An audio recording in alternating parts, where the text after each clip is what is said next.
सुरुवात होणार आहे त्या अगोदर आपल्या या संयुक्त जयंती महोत्सवाचं उद्घाटन अगदी वेगळ्या पद्धतीने आपण करणार आहोत, पारंपरिक पद्धतीने करणार नाही आहोत। इथं समोर ज्या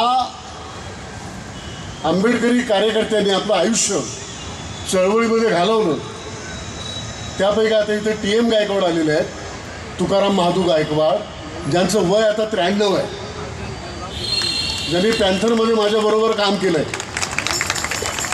इथे पांडू पवार आहे, जगन्नाथ ओगले आहे, त्याचबरोबर सुधाकर बर्वेजी आहे की ज्यांनी माझ्याबरोबर पॅन्थरमध्ये काम केलं आहे, ते आता 75मध्ये आहेत। तर ते मशाल पेटवतील